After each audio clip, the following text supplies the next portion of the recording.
말씀은 서론이 좀 깁니다.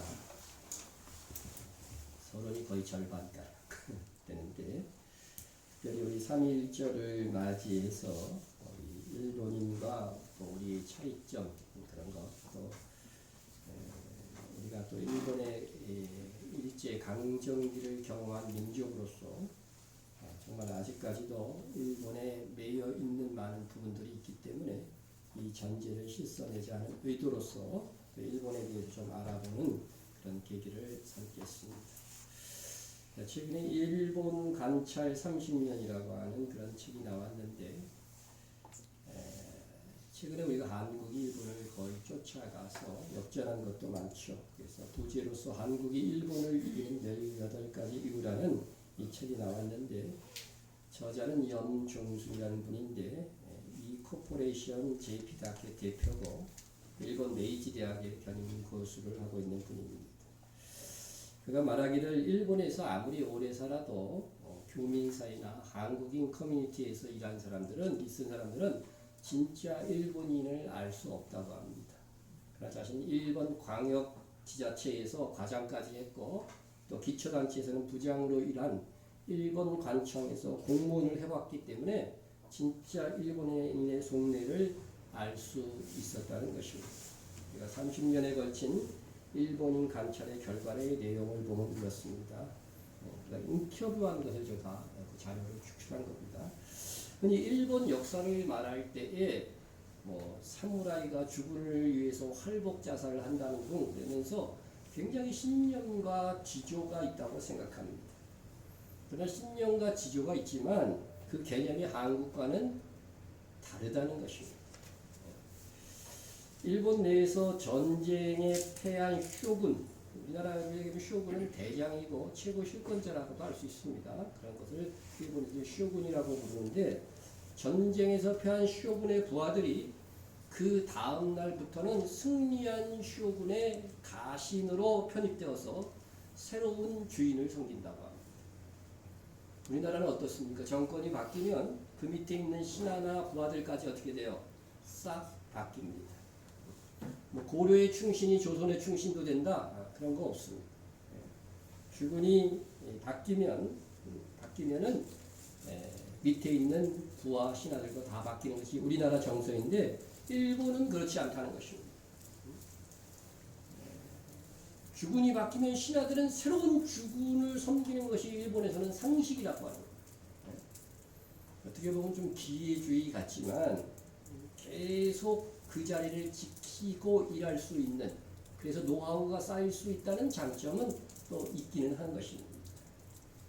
이렇게 한국과 일본은요, 상식부터 서로 다르다는 것입니다.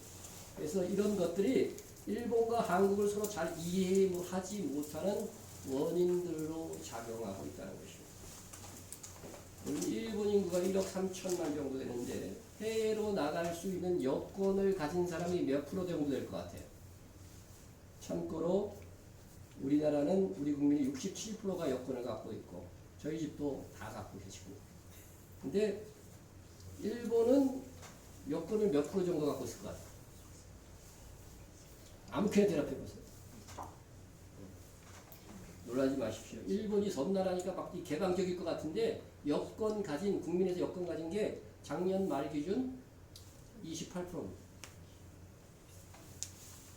일본 사람들은 외국에 나가는 것 자체를 별로 안 좋아하고, 그러니까 한국에 다녀간 사람도 실제로는 얼마 많지 않다는 거예요. 전체 국민에 비하면. 일본인은 폐쇄적이고 자기 중심적이라 그래서 세상을 잘 모른다고 합니다. 그래서 한 자리에 돌아다니지 않고 그 한 분야에 깊게 심취해서 일하는 사람들이 많다는 거예요. 그런 사람들 일본에서는 오타쿠라고, 오타쿠. 아마 저자는 그렇게 얘기하더라고요. 아마 일본에서 과학 분야의 이 노벨상들을 자꾸 많이 받는 것이 한 분야를 계속 대리면서 이렇게 연구하기 때문에 그런 오타쿠 문화의 영향이다, 이렇게 이야기를 하고 있습니다. 한 분야만 죽어라고 파는 거죠. 그런 것이 오늘날에 와서는 오히려요, 대대 혁신을 맡고 있는데, 아버지가 우동 장사하면 자부심을 가지고 대를 이어서 뭐예요? 우동정상. 좀 거기서 벗어나서 다른 것 좀 큰 것도 할 수 있는데 대를 이어서 고공하는 거예요. 그게 하나의 자부심으로 작용하는 거예요. 큰 진정과 변화가 없는 거예요. 또 일본인들은 휴대폰을 2개 이상, 3개까지 다 가지고 다니는 사람들이 꽤 있다는 거예요. 대부분 직장인들은 다 2개 이상입니다. 우리나라 사람들이 휴대폰이 2개다 그러면은 약간 어떻게 돼요? 불순한 일을 하는 것은 아닌가 하는 그런 의아심을 갖는데 일본 사람들은 대부분 휴대폰이 2개 이상입니다. 그 이유는 회사용으로 하나 사용하는 거고 하나는 개인용으로 사용하는 것입니다. 그렇게 하는 것은 첫째는 공사 구분을 정확하게 하기 위해서. 일본 사람들은 피해 입히는 걸 그렇게 싫어하고 두 번째는 책임을 지지 않으려고 하는 국민성 때문에 그렇다는 것입니다. 우리는 한 개의 휴대폰으로 융통성 있게 사용하죠. 근무 시간에도 막 자기 휴대폰을 전화해요, 안 해요? 전화하는 경우들이 있는데 일본에서는 이거는요 있을 수 없는 거예요.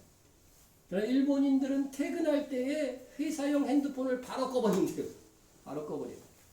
우리나라는 퇴근 후에 카카오톡으로도 업무 주시가 막 떨어지는 경우들이 있죠. 그래서 일본에서는 비상식에 속하는 거예요. 일본에서는 옛날부터 젊은 사원들이 회식하면 안 따라가는 것이 안 따라가도 이렇게 부담감을 안 느낀대요. 그런 문화가 형성되어 있으니까. 요즘 우리나라 젊은 사람들이 잘 안 따라간다는 그런 게 있는데 일본은 옛날부터 그랬다. 그래서 일본인들이 공사 구분이 확실하다. 또 2개 이상 휴대폰을 쓰는 이가 회사 휴대폰으로 개인 용도로 사용했다가 책임 추궁을 당할 것을 염려하기 때문에 그렇다는 거예요. 이렇게 일본인들은 공사 구분이 확실한데 책임은 지기 싫어하는 그런 국민성이 있다는 것입니다. 이러한 국민성이 그들의 몸에 밴 말과 태도에서 나온다고 합니다. 일본에 사는 저자도요. 일본에서는 늘 남의 시선을 의식하고 또 긴장하면서 살 수밖에 없대요. 근데 우리나라 공항에 딱 내리면서부터는 어깨에 긴장이 탁 풀린대요.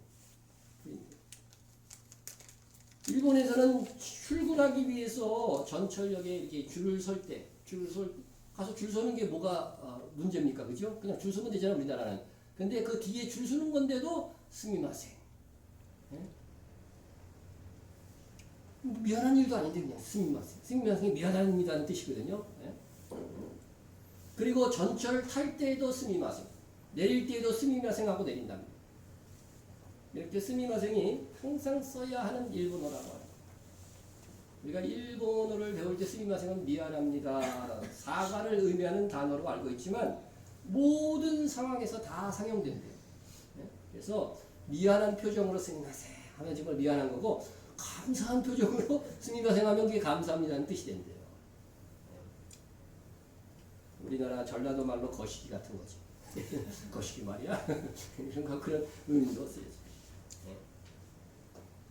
극단적으로 남에게 피해를 주지 않으려 하고 동시에 책임도 회피하기 위해서 스미마셍이라는 단어를 가장 많이 쓰는 이 단어가 일본에서 되었다는 거예요. 이렇게 남에게 피해를 주지 않으면서도 동시에 책임은 지지 않으려고 하니까 일본인들이 점차적으로요 겉과 속이 다른 사람들이 되어갔다. 그래서 비즈니스를 위해서 일본인들에게 사업 설명을 하면은 주로 이런 단어들을 듣는다고 합니다. 소데스카. 많이 들어왔죠? 소데스카. 와카리마시다. 그렇습니까? 알겠습니다. 우리가 상품이나 무슨 사업을 설명하면 좋은 아이디어네요. 좋네요. 그거는 별로입니다. 이렇게 자기 의견을 표현해야 되는데 일본 사람들은 들으면서 다 그냥 당신이 하는 말이 무슨 뜻인지 알겠다. 그것을 동의하는 그런 의미로서 그렇습니까? 알겠습니까? 그 정도만 이야기한다는 것입니다. 이게 자기 속내는요 말하지 않는 거예요. 함부로 말했다가 책임지게 되니까 말하지 않는다는 겁니다. 그래서 일본인들이 말하는 것은 액면 그대로 받아들이면 안 된다고 합니다. 일본인에게 있어 스미마셍은 추임새 같은 말뿐이지 정말로 미안하다, 고맙다는 의미가 아니라는 것입니다.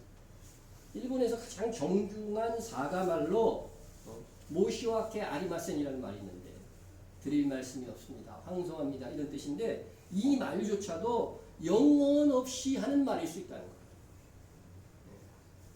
일본 사람과 친해지려면 많은 시간이 필요하다고 합니다.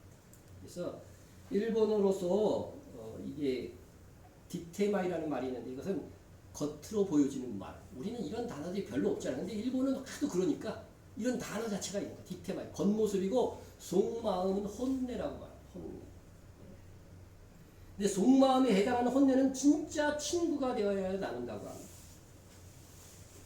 우리나라 사람들은 처음 만나는 사람한테도 막 자기 다 털어놓는 사람들이 많죠? 그죠? 그냥 집안 사정까지 다 얘기하고.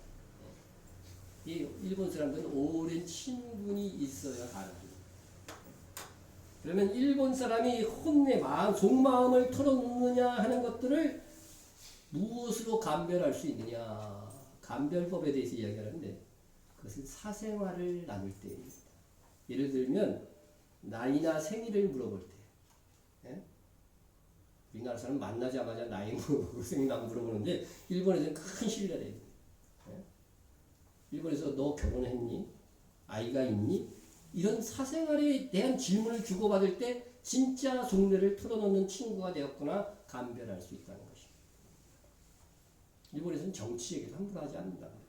일반 국민들은 그렇대요. 이렇게 내 생각을 함부로 말하지 않는 것이 일본인이라는 거죠. 이것이 전부 공과사를 분명히 하면서도 책임을 지지 않으려고 하는 태도에서 함부로 속내를 드러내지 않는 기질로 나타난다는 것입니다. 그래서 일본 말의 어미 중에요. 카모시데 마센, 라시, 뭐뭐일지 모른다. 뭐뭐 같다. 이런 표현들이 많이 붙는, 애매모호한 표현이 많이 붙는다는 겁니다. 그래서 정확하게 말해주지 않음으로써 예를 들어서 이 제품이 좋다, 이 제품이 좋다 이렇게 말했는데 좋은 것 같아 이렇게 얘기하는 거야. 이 제품이 좋은 것 같아. 나는 좋다고 얘기 안 했어. 당신 받아들이는 사람이 판단할 일이야. 그런 식으로 이렇게 된다고 하는 것입니다.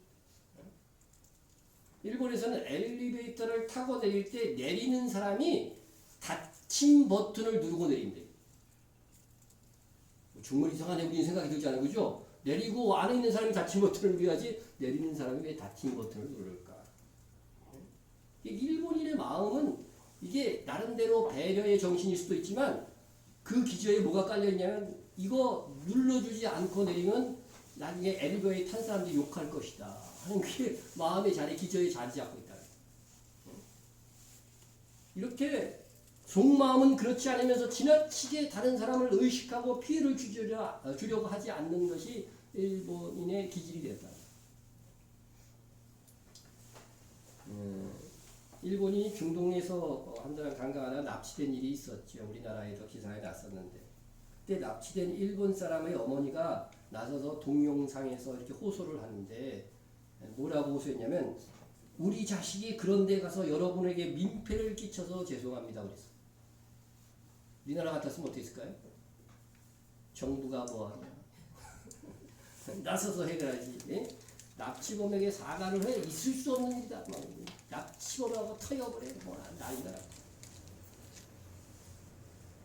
일본인들이 자기에게 저자에게 이런 질문을 많이 한대요. 너희 나라 대통령은 왜 물러나기만 하면 죽거나 감옥 가거나 그러냐? 일본인 기준에서는 권력자들에 대해서는 매우 또 관대하다. 그래서 그렇게 저자에게 질문하는 일본인한테 자기는 그렇게 얘기한대요. 우리는 법 앞에서 만인이 평등하지만 일본은 법 앞에서 10,000명만 평등하다고 이렇게 이야기합니다. 물론 우리나라도 가진 자들에게 권력 있는 자에게 관대한 법이지만 일본은 아주 더한 거죠. 이런 사건이 있었어요. 올림픽을 담당하는 대신 장관이 있었는데 여자분이에요. 술 먹고서 기분이 되게 좋아가지고서 길거리에서 국가대표 남자 피겨 선수에게 막 키스를 퍼본 거예요. 이게 사진에 찍혀서 주간지에 났는데 우리나라 같으면 어떻게 했을 것 같아요? 그 다음날 사임해야 됩니다. 그죠? 근데 일본에서는 멀쩡하게 그 자리를 지킨다는 거예요. 일본 아베수상 스캔들이 얼마나 많았어요. 그래도 최장수 수상입니다. 제가 젊었을 때는 일본에서는 뭐 허리 이하는 묻지 않는다 그런 말들도 있었어요. 지금 우리나라의 코로나19 바이러스가 중국 다음으로 확진자로는 많죠. 이 사망자는 중국이 제일 많고 그 다음에 이란이죠. 이란. 그 다음에 이탈리아 이렇게 됩니다. 근데 우리가 확진자는 우리가 제일 많은 게 조사를 많이 해갖고 그죠? 진단을 하도 많이 해가지고서 우리는 벌써 한 7만 건 정도 진단을 했을 겁니다. 일본은 진단 얼마인지 아세요? 어제 보니까 2,000건이 채 안 되는 것 같아요. 2,000 정도. 네. 그러니까 확진율로 보면은요 비교가 안 됩니다. 제가 그거 해놨는지 모르겠어요. 네, 여기 확진율로 보면은요 일본이 진단하면은 8.7%가 걸린 걸로 나와요. 우리나라는 2.7%가 걸린 걸로 나와. 그럼 일본이 진단을 더 많이 해야 될 거 아니에요. 진단을 안 하는 거죠. 미국은 446건밖에 안 했어요. 거기도 우리나라보다 높은 3.1%가 진단하면 걸린 걸로 나옵니다. 그러니까 우리나라는 열심히 그냥 어떻게든지 정면으로 대응하는 거야. 그래서 진단을 이렇게 하는 겁니다. 이제 일본 의료 커뮤니티 연구소의 가미 마사히로라고 하는 이분이 26일 동아일보 인터뷰에서 이렇게 말했는데 일본 감염자는요 이분이 그 말하기를 일본 감염자는 진짜 빙산의 지금 일각이다 이렇게 얘기했어요. 최소로 잡아도 10,000명은 넘을 갔을 것이다. 일본 같은 경우는 10,000명은 넘어 이렇게 보는 것입니다. 그래서 코로나 바이러스 감염 검사 건수가 한국의 10분의 1밖에 되지 않는데도 이 정도면 장애들은 10,000명이 넘어가야 된다고 봐요. 그런데 감염 검사를 안 해요. 안 해. 왜 안 하느냐? 일본에서는 경증상이면 검사를 받을 필요가 없대요.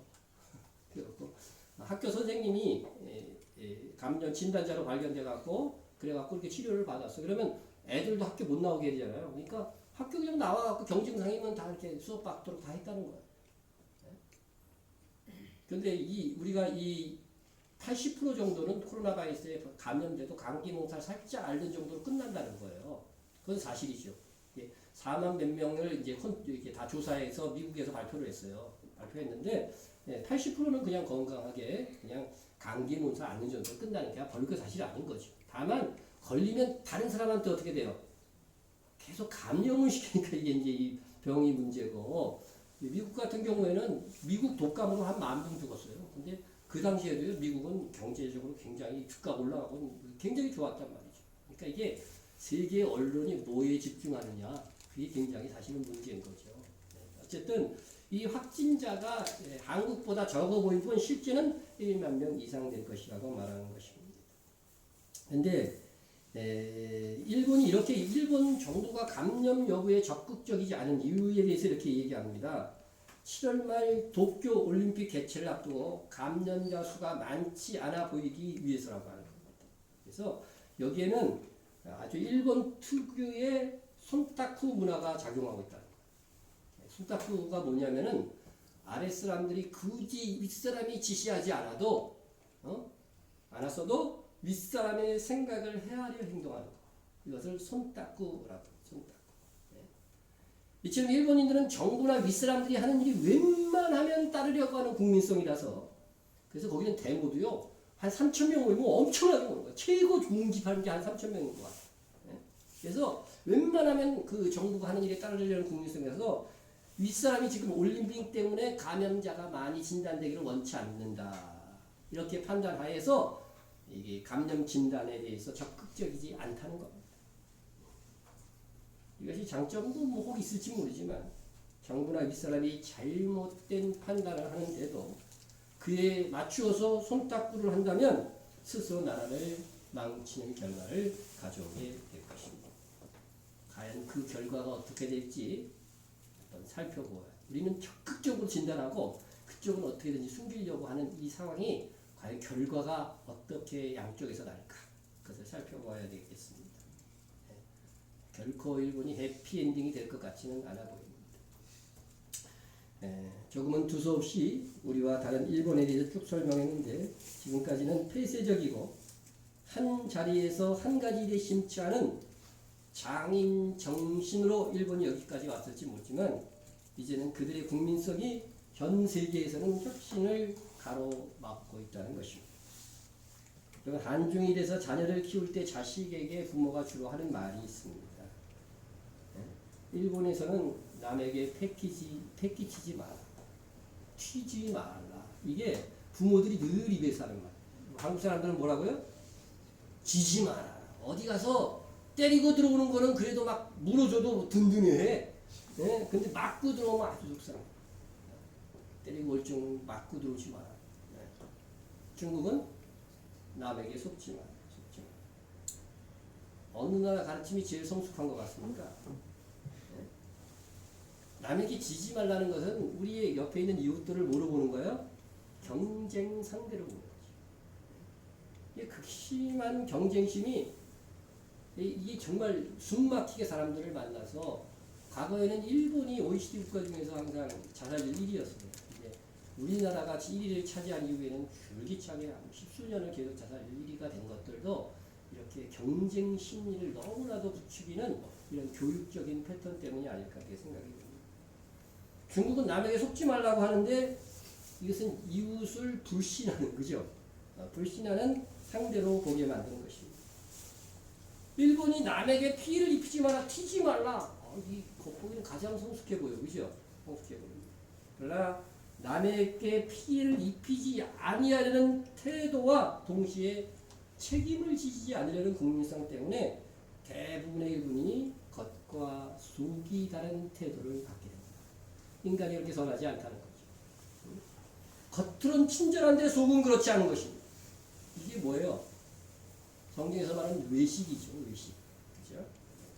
겉과 속이 같으면 최고죠, 이게. 근데 마귀의 겉은 뭐라고 했어요? 광명의 천사로 가장한다고 성경에 말씀하고 있어요. 예수님께서 왜 서기관들과 바리새인들을 싫어하셨나요? 명백하게 외식입니다. 화 있을진저 외식하는 서기관들과 바리새인. 그들의 죄를 딱 한 가지로 지목한다면 외식이라는 거죠. 자네 대접의 겉은 깨끗하다. 그 안에는 탐욕과 방탕으로 가득하게 하는 것. 일본인이 다 그렇다는 건 아니에요. 대부분은 겉은 예의가 바르고 친절한 것 같지만 자기 속내는 쉽게 드러내지 않습니다. 우리나라에서는 그런 사람들 사기꾼이라고 부르죠. 예수님께서 그렇게 싫어하던 겉과 속이 다른 외식이 일반적인 국민성으로 자리하고 있는 것이 일본입니다. 예수님께서는 외식하는 자들에게 여러 번 반복해서 와 있을진지. 여러분 이 마태복음 24장에서 일본인의 이 외식에 대해서 말할 때 와 있을진저를요 몇 번씩 반복하셨는지 그렇게 겉과 속이 다른 것을 싫어하는 거죠. 여러분들이 예배하는데 정말 하나님을 사랑하고 하나님께 경배하는 마음 없이 그냥 이끌려서 끌려서 부모에 의해서 또 뭐 아내에 의해서 뭐 남편에서 끌려왔다고 한다면 하나님께는 예배드린 게 아닙니다. 하나님께서는 중심과 겉이 동일해야 될 것입니다. 남에게 폐를 끼치지 않으려고 하고 책임을 회피하려고 하는 속성들이 결과적으로 일본 사회나 기업에서 자기 속내를 말하지 않고 침묵하게 하는 요인이 된다고 하는 겁니다.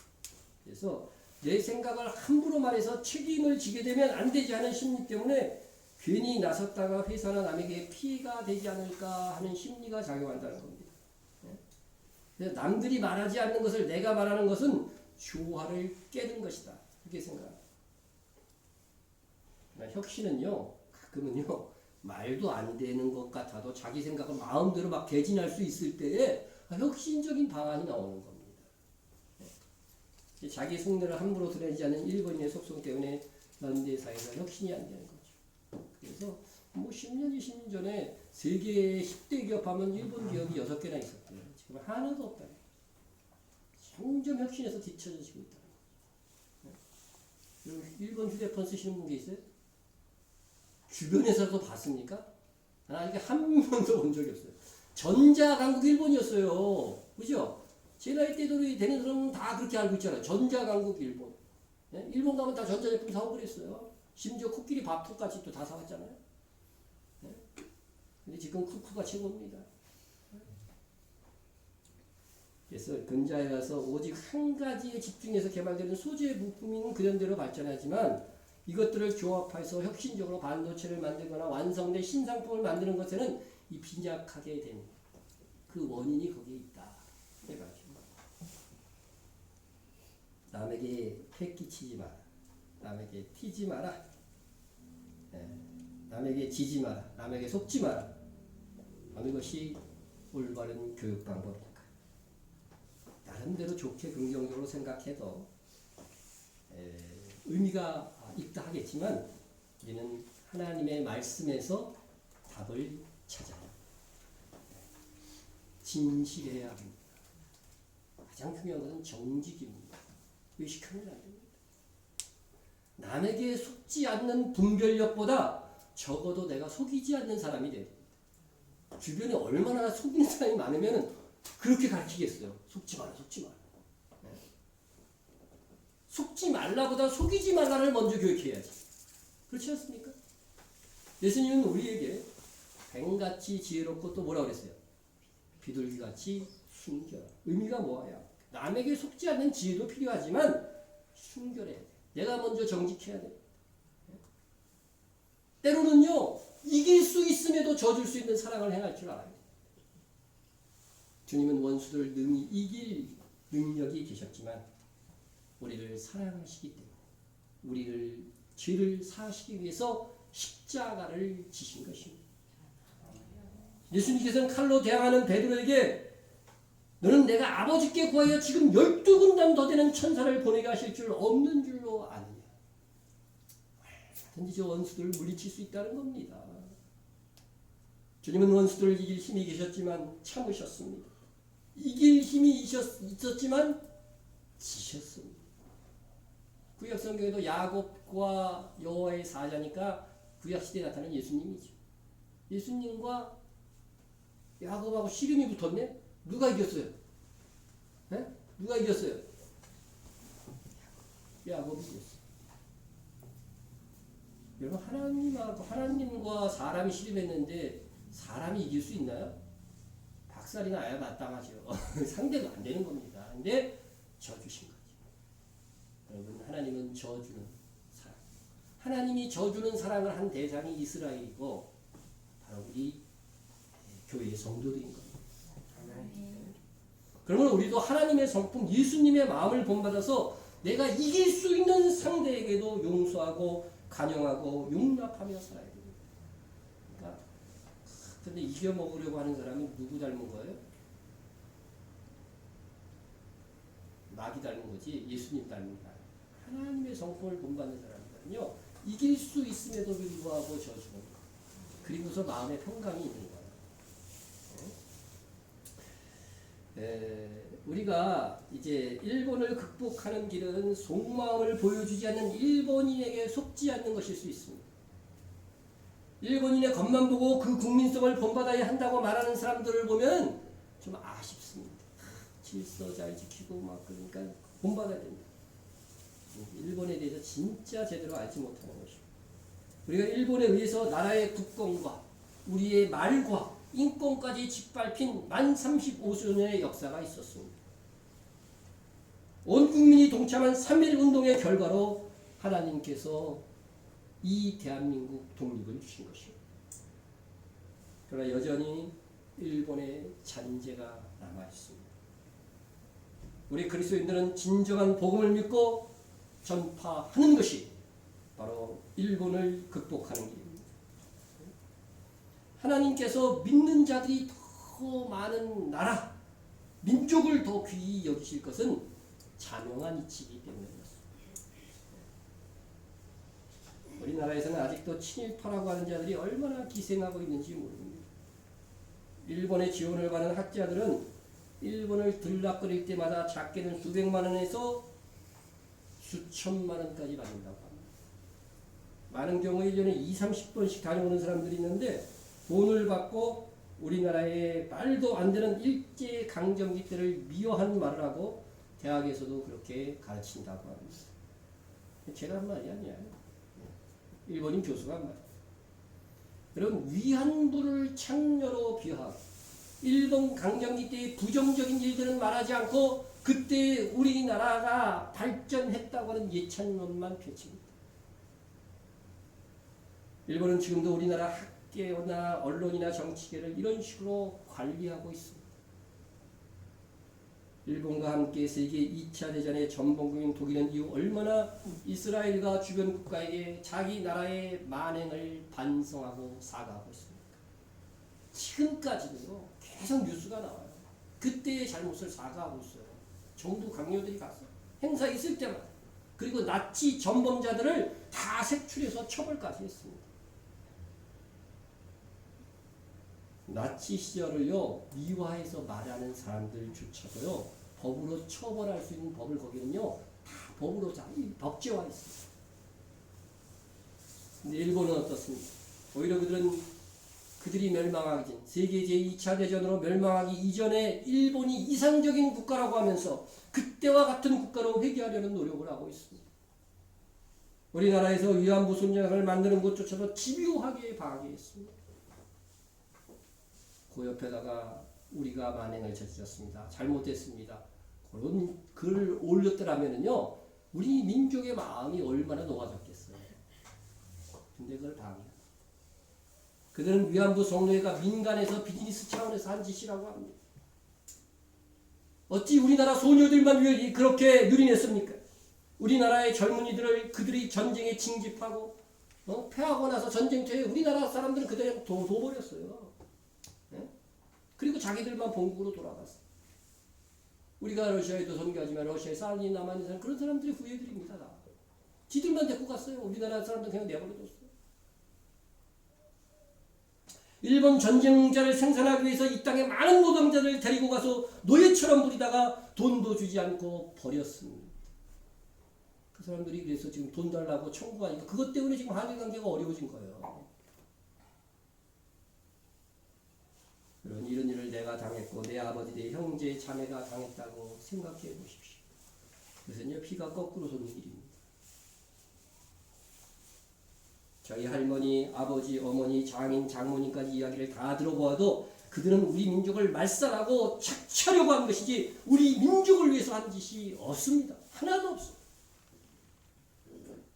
그들이 철도를 놓은 것도요, 이 땅에서 착취한 것들을 효과적으로 운송하기 위해서 한 거지 우리나라의 발전을 위해서 그런 게 아닙니다. 그뿐입니까? 그들은 신사참배를 강요하여 우리 기독교로 하여금 우상 숭배를 강요했습니다. 이를 견뎌내지 못한 교회 지도자들은 신사참배가 우상 숭배가 아니라는 희귀한 설파를 하며 동조하기도 했습니다. 그러나 끝까지 이를 우상 숭배로 본 참 교회들과 사역자들은 오늘 닫고 비밀리에 예배를 드려야 했고 참 목사와 성도들은 순교까지 불사했습니다. 1945년에 저희 어머님이 강원도에서 초등학교 1학년에 입학하셨는데 학교에서 신사참배를 시키기 시작했습니다. 그러니까 진짜 목사님들, 진짜 우리 기독교계 지도자들은요, 다 지령을 통해서 아이들을 학교에 보내면 어쩔 수 없이 우상 숭배를 하게 되니까 학교에 보내지 말라고 독려를 했습니다. 손양원 목사님의 자녀들도 이미 학교를 그만두었으니 성도들의 자녀들도 학교에 보내지 말라고 하는 것입니다. 이때부터 전국 교회는 이렇게 좋은 우리 손양원 목사님 같은 지도자들의 말 한마디 한마디가 영향을 미치고 있었습니다. 지금 우리 한국교회에 이런 지시가 내려진다면 과연 얼마나 다니던 학교를 그만둘 수 있을까요? 당시에는 5월에 초등학교 입학식이 있었는데 저희 어머니께서는 이제 학교에 들어갔는데 저희 할머니죠. 저희 할머니께서는 학교에 들어간 지도 얼마 되지 않아서 미적미적거리고 있었다는 거예요. 그만두어야 하는데 그만두어야 하면서 미적거리고 있었다는 거예요. 근데 저희 할머님이 어느 날 꿈을 꾸는데 꿈속에서 비바람이 그렇게 휘몰아치더라고요. 그런데 그때 막 저희 어머님이 그 비바람에 놀라가지고서 엄마 하고 달려오더라고요. 그래서 저희 할머님이 저희 어머님을 꼭 안아주었는데 안아주고 나서 딱 보니까 머리가 거의 다 썩어가고 머리가 썩어가고 있다. 그 꿈을 위해서 그걸 본 거예요. 그래서 이게 지금 학교를 그만두지 않아서 신사참배 우상숭배로 얘가 지금 썩어가고 있나 영적으로 썩어가고 있구나 생각을 하고서 이것이 하나님의 경고라고 생각하고 즉시 학교에 보내지 않았다고 합니다. 그런데 다행히 몇 개월이 지나서 해방이 되었다. 이렇게 일본은 우리나라의 인권 탄압, 종교 탄압, 물자 착취 등 이루 말할 수 없는 악행을 저질렀습니다. 아직 살아있는 사람들이 이렇게 많은데 이 친일파 학자들은요 엉뚱한 소리를 하고 있습니다. 우리나라에 속히 난 사과 한번 한 적이 없습니다. 전에 뭐 고노다마라고 해가지고서 일본인 수상이 와서 유감을 표한 그 정도지. 그것도 지금 아베 수상이 들어서서 다 뒤집어 놨어요. 잘못한 거 없다는 겁니다. 네? 침략을 정당하고 독도를 지금도 자기네 땅이라고 우기고 있습니다. 세상에 우리나라의 정부에서도 없는 독도의 날 걔네들은 지키고 있어요? 다케시마야. 정부 강요들이 거기 다 참석을 해요. 주변 국가를 침략하고 강제 점거하고 전쟁으로 고통과 약탈을 일삼고 7.3.1 부대를 만들어 사람을 실험용으로 사용한 천인공노한 짓을 한 일본은 지금 심판받아 마땅한 지경까지 이르렀습니다. 오늘부로 그들이 멸망이 시작될 것입니다. 도저히 용납할 수 없을 정도로 그들은 그들의 죄악을 쌓았습니다. 우리가 일제강점기에서 해방을 맞이한 것은 여러분 하나님의 은혜였습니다. 독립군들이 싸웠고 3.1운동 저항이 이민족 가운데 있었습니다. 그런데 사실 직접적으로 우리가 해방된 것은 우리의 힘으로 된 것이 아닙니다. 그건 다 인정해야 됩니다. 그러나 하나님께서 3.1운동과 독립운동을 통해서 저항하는 우리가 있었기 때문에 은혜를 베풀어 주신 것입니다. 여러분 이스라엘이 가나안을 정복한 것도 뭐예요? 하나님의 은혜지만 그들이 뭐 했어요? 싸우려고 했기 때문에 은혜를 베푸셔서 이기게 하신 거잖아요. 우리나라는 조선에서 대한제국으로 고정이 바꿨죠. 제국과 민국이 다른 것은 뭐예요? 주권이 제국은 왕에게 있다는 거죠. 대한민국은 국권이 국민에게 있다. 그래서 공화정이다 이렇게 얘기를 하죠. 그런데 무슨 사건을 기하로 해서 대한민국이 탄생한 것인가?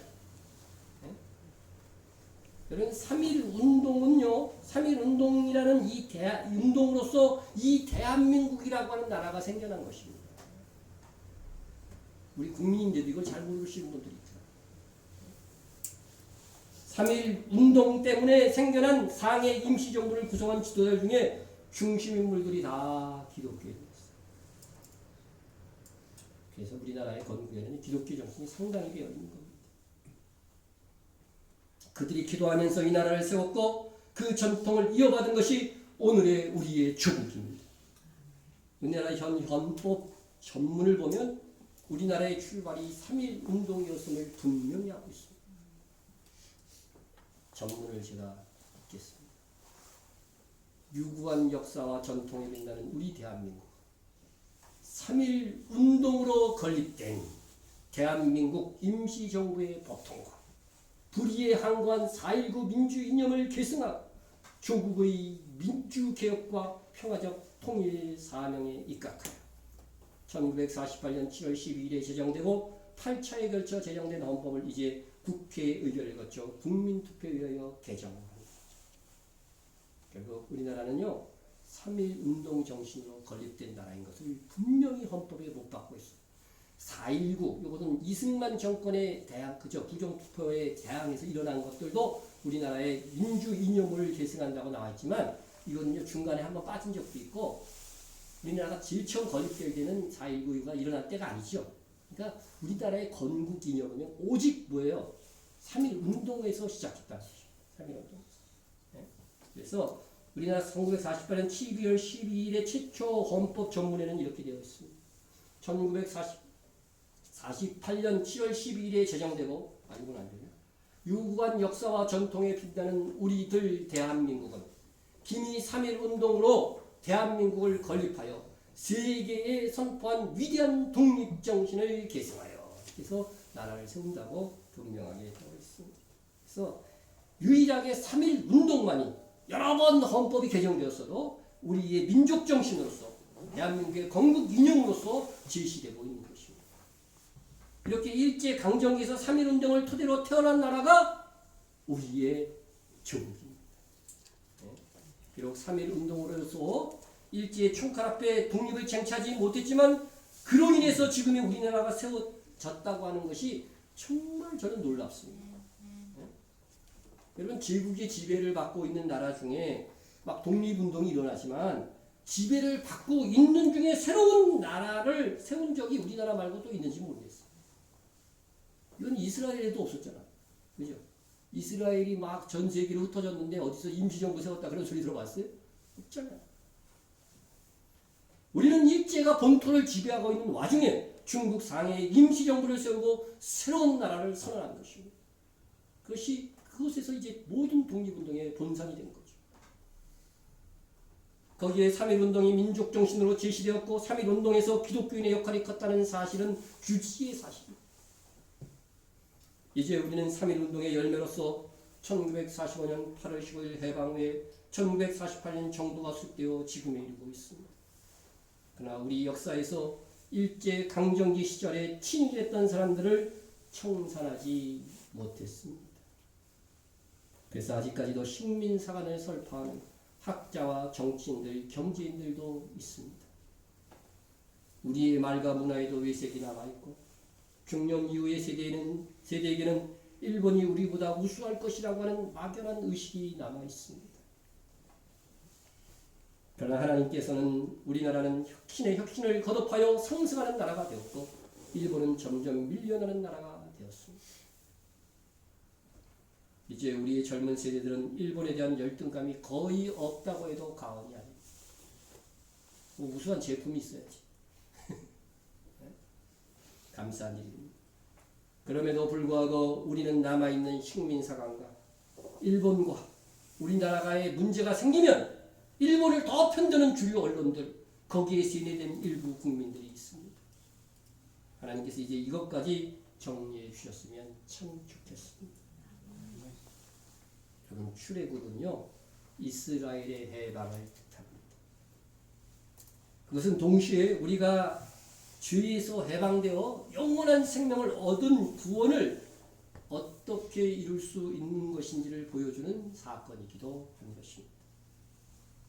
여러분, 홍해를 건너므로 출애굽이 완성됩니다. 홍해를 건너기 전까지는 애굽 지경이었다. 홍해를 건너기 전에 애굽 땅이라는 이 의미는, 그러므로 우리가 영적으로 홍해를 건넌다고 하는 것은 세상 나라의 백성에서 하나님의 나라의 백성이 된다는 의미를 가집니다. 이스라엘 백성이 어떻게 홍해를 건넜습니까? 우리가 어떻게 구원을 얻은 것입니까? 이 홍해 사건을 보면서 깨달아 배워야 돼요. 모세가 홍해를 건너기 전에 이스라엘 백성에서 선포하는 말에서 우리가 어떻게 구원 얻는 것임을 알 수 있다. 너희는 두려워하지 말고 가만히 서서 여호와께서 오늘 너희를 위하여 행하시는 구원을 보라. 너희가 오늘 본 애굽 사람을 영원히 다시 보지 아니하리라. 여호와께서 너희를 위하여 싸우시니 너희는 가만히 있으리라. 여기서 핵심적으로 떠오르는 게 뭐예요? 하나님은 싸우시는 거고 우리는 뭐예요? 이스라엘 백성은 어떻게 하라고요? 가만히 좀 있으라. 가만히 있으라. 이스라엘의 출애굽은 이스라엘이 무엇을 해야 쟁취할 수 있는 것이 아니라 하나님의 은혜로 하나님께서 행하시는 일을 보고 행동하면 된다는 겁니다. 이는 우리의 구원은 나의 어떤 의로운 행위로 이루어지는 것이 아니라 하나님의 능력과 은혜로 되는 것이라고 하는 것입니다. 하나님께서 하신 일을 믿고 건너기만 하면 되는 것이 우리의 구원이라는 거예요. 하나님이 하신 일이 뭐예요? 우리 죄를 대신해서 예수님이 십자가에 못 박혀 죽으신 거예요. 너희는 그것을 믿기만 하면 된다는 거예요. 가만히 있어서 믿기만 하면 된다는 거예요. 그리고 그 다음부터는 믿음으로 살도록 해야지. 믿는 그 순간, 구원이 확정되는 그 순간은 우리의 행위와는 아무 상관이 없다. 이스라엘은 하나님께서 여신 홍해를 보고 믿음으로 그 바다를 건넜습니다. 그러나 하나님을 믿지도 않는 애굽의 군사들은 갈라진 홍해로 들어섰다가 어떻게 됐어요? 다 죽었어요. 네? 그렇게 이스라엘은 하나님의 은혜와 능력으로 홍해를 건너므로 구원을 받았고 해방되었습니다. 하지만 홍해를 건넌 그들 앞에는 뭐가 놓여 있었어요? 광야가 놓여 있었어요. 그 광야에서 하나님은 구름 기둥, 불 기둥으로 같이 해주셨으니까 여러분 우리가 예수를 믿기만 하면 그때부터는 어떻게 돼요? 성령께서 우리 안에 내주하신다는 의미가 됩니다. 그와 같이 예수 믿는 사람들은 홍해를 건넌 것이고 이후로는 여전히 광야 같은 삶이 있을지라도 성령이 내주하심으로 하나님께서 함께 계십니다. 하지만 이스라엘이 홍해를 건넌 후에 하나님께서 함께 하심에도 불구하고 그들이 뭐를 지어요? 죄를 짓습니다. 놀랍지 않습니까? 하나님이 함께 하신 구름 기둥과 불 기둥이 늘 보는 거야. 매일 뭐를 주셔요? 먹을 수 있는 만나를 주셔요. 그냥 공짜로. 이 정도 되면 우리 죄 안 질 것 같죠? 그쵸? 근데 이게 매일 반복되면요, 죄져요. 그리고 그들은 심지어 애굽으로 돌아가려고 했어요. 애굽을 그리워했어요. 홍해를 건넌 이스라엘에게 거룩한 하나님의 백성이라는 칭호가 붙었지만 여전히 애굽의 기질들이 빠지지 않은 것입니다. 이에 대해서 하나님께서는 엄히 벌하시고 징계하셨습니다. 이것이 우리가 예수를 믿은 다음에도 옛습성, 육신의 죄성으로 인해서 죄를 이기지 못하는 것과 같은 것입니다. 그로 인해서 많은 신자들이 징계를 받습니다. 이를 일본에서 해방된 우리나라와 견주어서 볼 수 있습니다. 일본에서 해방되었지만 그리고 무려 75년의 세월이 흘렀지만 우리가 친일파를 척결하지 않았습니다. 이 나라의 그 잔재가 여전히 남아 기승을 부리고 있다는 것입니다. 그 중에 하나가 우리나라 건국이 3.1 운동에서 시작된 1919년이 아닌 1948년 이승만 정부가 세워진 연도로 해야 한다는 주장입니다. 이것은 바로 친일파들이 아직도 학계에 남아서 아둔한 사람들에게 주입하는 사고입니다.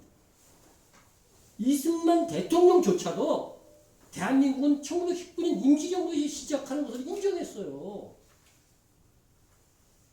그런데 오늘날 이승만을 건국의 아버지로 다시 역사를 써야 된다고 하는 왜 이런 주장을 하는지 아십니까?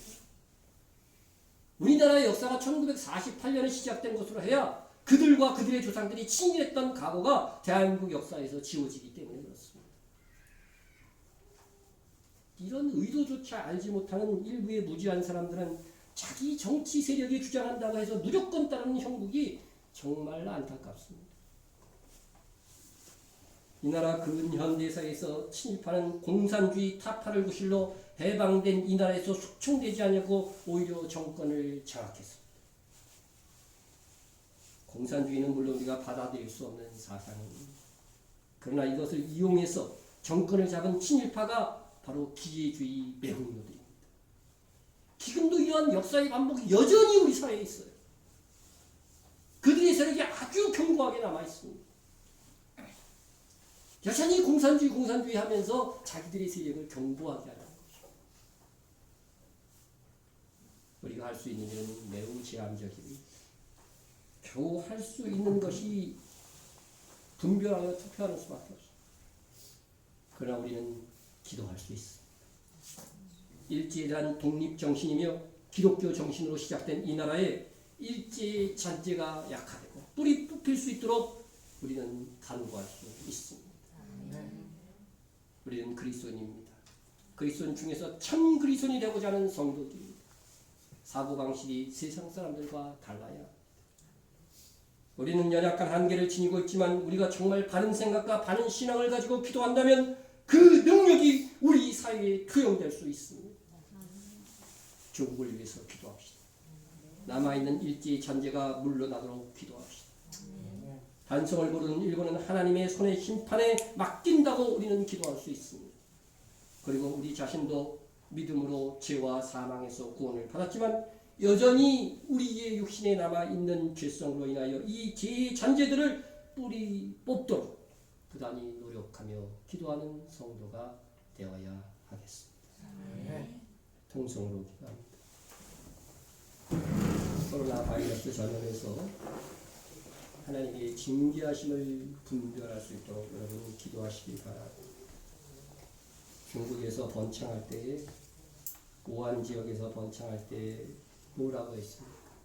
선교사들의 편지에 의하면 그것은 기독교 박해의 가장 중심지가 우한이었고 샘플이 우한이었고, 그것을 진두지휘하는 공무원이 공무원 중에 지금 1호로 죽었다고 말했습니다. 우리나라에서 이제 범람하니까 뭐라고 말할 것입니까? 똑같은 잣대를 갖다 대야 됩니다. 신천지에서 범람했고, 왜 대구 경북 지역일까? 중심이 왜 거기일까? 적어도 우리는 생각하고 기도하고 우리가 대신 회개해야 됩니다. 예? 이거 분별하고 회개하지 않으면 성경에 나온 그대로 되는 거예요. 예? 내가 너희를 징계했는데 너희가 징계했는지도 모른다는 거예요. 정신을 차리고 우리가 기도해 주어야 됩니다. 다니엘이 그들의 조상의 죄를 대신하여 기도해 준 것처럼, 예수님이 우리를 위해서, 베드로를 위해서 대신 회개하고 기도해 준 것처럼 우리가 대신 기도해 줄 수 있기를 바랍니다. 남아있는 일제의 잔재가 소멸되고 하나님께서 건강하게 사용할 수 있는 온전한 독립된 민족이 될 수 있도록 여러분 기도해 주시옵소서. 이스라엘 회복과 선교 사역을 위해서, 박해 속에 있는 성도들을 위해서 안산시를 보호하여 주옵소서. 네, 그리고 교회와 목회자와 성도들을 위해서 공부해서 기도하시기 바랍니다. 우리 동성으로 기도합니다. 하나님 아버지 감사합니다. 우리를 지키시고 사랑하시는 하나님 감사합니다. 코로나 바이러스의 전염에서 하나님의 징계하심을 분별하여 우리가 회개하기를 원합니다. 이 민족의 잘못된 점을 지적하고 계심에도 불구하고 우리가 그저 단순히 아버지 하나님의 전염병에서 옮기지 않는 그런 태도에서만 머문다면 우리가 어찌 분별 있는 그리스도를 믿습니까? 하나님께서 징계하고 계신 이 민족이 알고 하십니다. 이 나라 이 민족 아버지 하나님의 정말 이 이단들이 범람하게 놔둔 우리의 잘못을 용서해 주시고, 특별히 대구 경북 지역의 모든 국민들이 정신을 차리고 자기 스스로의 잘못을 바라볼 수 있고 하나님 함께해 주시고, 또한 그들의 죄들을 회개하고 남아있는 일제의 잔재가 소멸되게 하옵소서. 아버지 하나님 이 나라에서 정말 건강하게 이제로부터 아버지 건강하게 이 기도를 사용할 수 있도록 온전한 민족 국가가 되게 하여 주옵소서. 이스라엘의 모든 그 땅의 주를 믿는 아름다운 역사 더욱더 풍성하게 해주시고, 우리가 선교하는 지역마다 하나님 역사에 주옵소서. 박해 속에 있는 성도들을 위해서 기도합니다. 하나님 역사에 주시기를 감사드립니다. 아버지 하나님의 우리가 역경 속에서도 믿음 지키는 우리 성도들 주여 지켜주옵소서. 우리 안산시를 도와주옵소서. 아직까지 아버지 하나님이여 바이러스로부터 지켜주셨음을 감사합니다. 우리가 기도한 우리 시를 지켜주시고 우리가 안심하고 다닐 수 있는 시가 되고 지켜주옵소서. 교회와 목회와 성도들의 주님을 위해서 우리 교회 끼어 있는 교회 성도들 하나님 말씀 주시고 사랑의 풍성한 교회에 있는 사역자가 교회에 있는 성도들을 교회시게 하여 아직도 연약하고 경사하지 못한 성도들 정말 주님과 건강하게 하여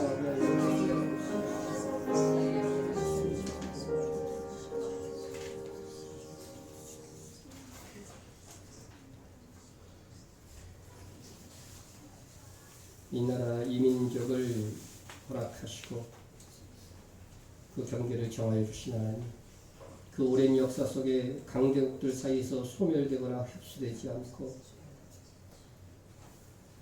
생존하여 주신 것도 감사한데 세계에서 무시할 수 없는 경제력까지 주셨습니다. 그러나 지금 이 나라는 여전히 남아있는 일제의 잔재와 세력들 그리고 코로나 바이러스로 인해서 상당한 위기에 있습니다. 분열과 모함하는 세력들, 역사를 왜곡하고 매국하는 자들 심판하여 주시고 그래도 바르고 건강한 자들이 힘을 얻고 나라를 다스릴 수 있도록 역사하여 주옵소서. 아멘. 우리의 소망은 권력자나 사람이 아니고 하나님이십니다. 아멘. 이 민족을 사랑하여 주시고 긍휼히 여겨 주옵소서. 아멘. 한국교회를 새롭게 하사 세계 선교와 이스라엘 회복에 사용되는 하나님의 도구가 되게 하옵소서. 아멘. 다시 오실 예수님의 이름으로 기도드립니다. 아멘.